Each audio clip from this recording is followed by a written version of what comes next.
Ya, kita buat kadang-kadang macam sedekah. Sedekah terbahagi kepada dua. Ada sedekah wajib, ada sedekah sunat.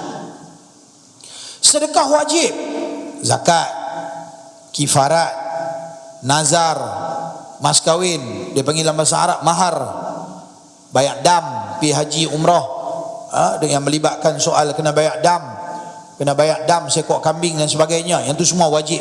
Tu semua jenis-jenis, ada lagi lah. Yang tu semua jenis sedekah wajib, tetap dia punya pahala dia memang besar.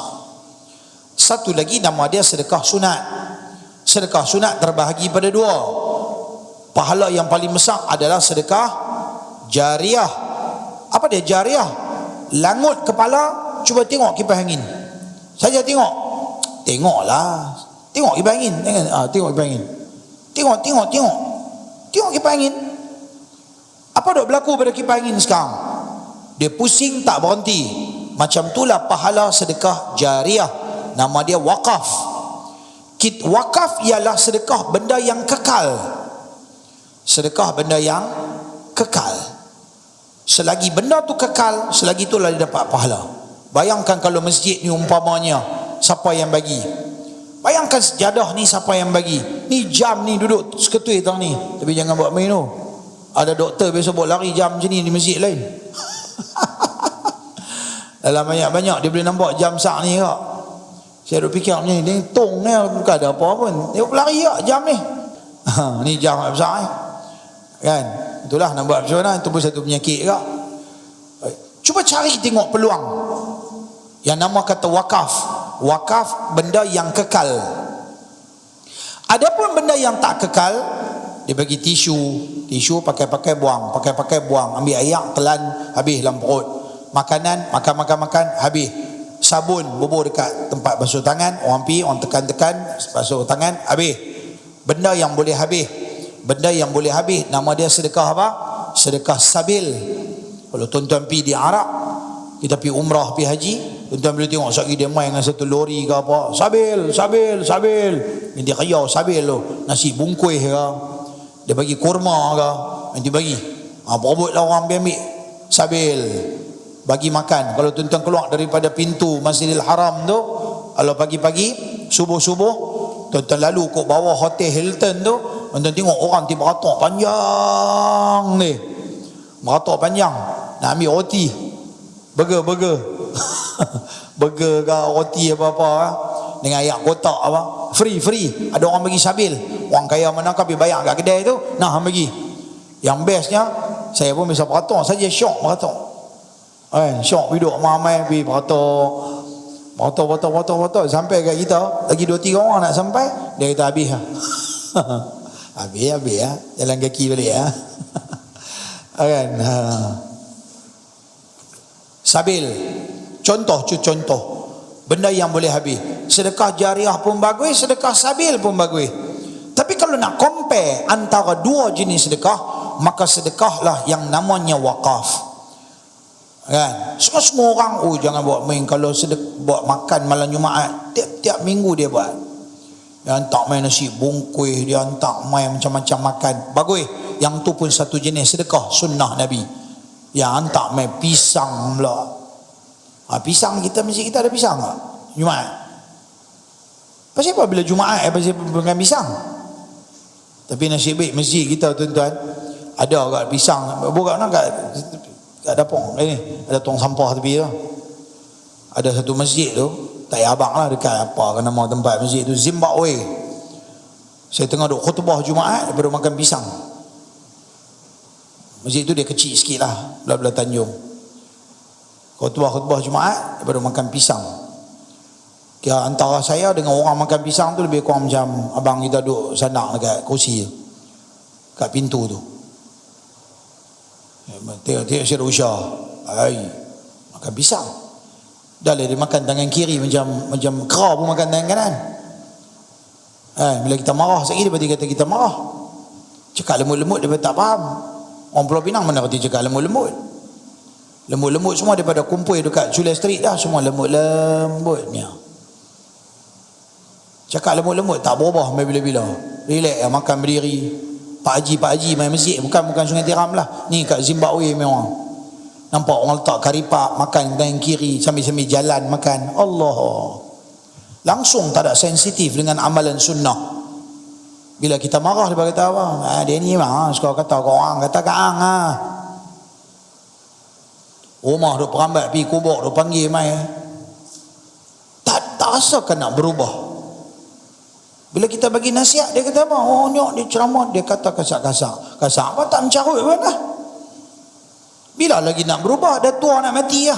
Tinggal belen-belen kot tunggu hari nak mati tak mau berubah kah? Budak tu sudah pergi kupas pisang makan tangan kiri. Tak apa lagi.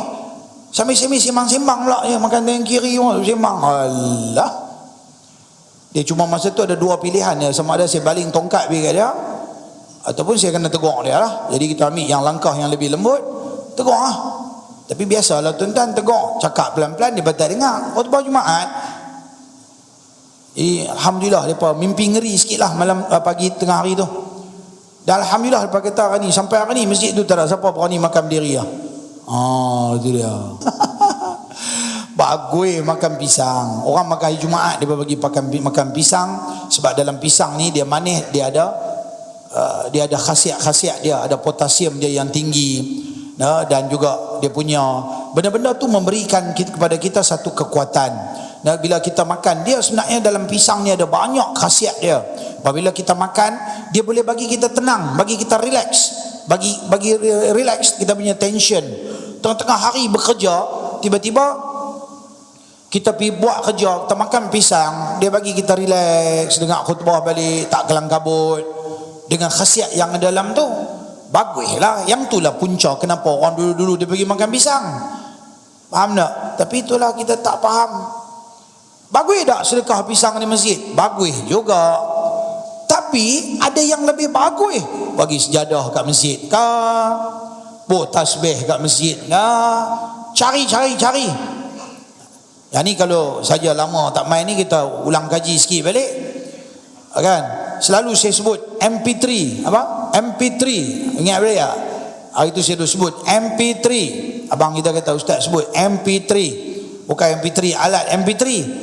MP3 apa dia? 3M. MP ada 3 MP. Mengambil peluang, mencari peluang, mencipta peluang. Mengambil peluang depan mata apa ada? Sambak dulu, apa boleh buat? Mencari peluang, dah buat, tabung mai dah depan mata, sedekah dah, tabung ada dah bubur dah. Apa lagi aku boleh buat dalam masjid Tengok apa lagi ada masjid ni tak cukup. Pergi tanya pengurusi, ada lagi apa benda tak cukup kat masjid ni? Kami nak buat macam ni. Okey, mencari peluang. Pergi pula dah pergi. Sini pun cari. Lama-lama lah. Semua aku dah bagi dah, tak mana lagi aku nak bagi. Tengok tak banyak dah. Tak ada orang nak cari punya cari. Semua kita dah bagi dah. Cipta lah. Cipta ni kena otak cerdik sikit lah, otak laju sikit. Dia kena kreatif, dia fikir. Saya bagi contoh sebelum ni macam ni. Dia pergi di masjid, orang letak, tuan-tuan kami madrasah nak kutip derma, nak bina madrasah, nak buat wakaf. Dia bagi. Yang ni mengambil peluang. Mencari peluang. Dia kata aku dah wakaf, ada lagi rezeki, aku nak wakaf lagi, tengok macam mana, tak mana lagi ada tempat wakaf lah. Buka dalam internet, tengok tak mana, type situ wakaf ke apa ke, berlambat-lambat keluar orang madrasah, masjid semua dah minta wakaf. Bagi. Mencari peluang, cari lagi. Dah cari duit aku banyak lagi, dah ada 5-60 juta lagi, dah ada, bagi pun baru berapa ringgit ya, baru 2-3-4 ribu ya, macam tak luar pula rata duit dah.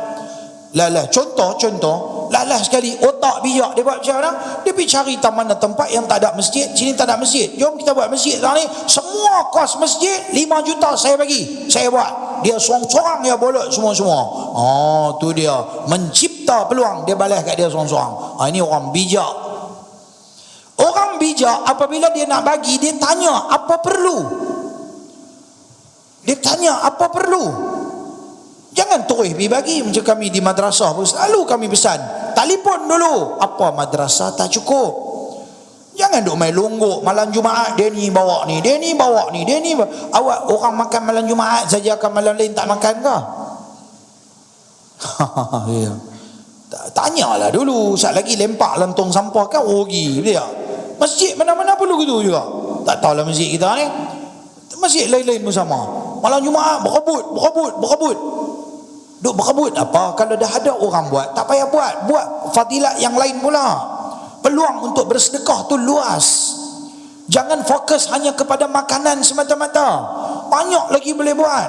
Tuan-tuan boleh beli ubat-ubatan, letak di masjid, letak di madrasah. Tuan-tuan boleh beli kelengkapan baju ke apa ke, benda-benda set pembelajaran, kitab ke apa ke, Quran ke. Nah, banyak benda peluang-peluang untuk buat wakaf. Tanyalah madrasah, masjid, mesti ada peluang. Ini kita kena jadi orang yang bijak. Nah, dalam beribadah tu pun kena ada ilmu untuk kita mengambil orang panggil fadilat-fadilat yang besar.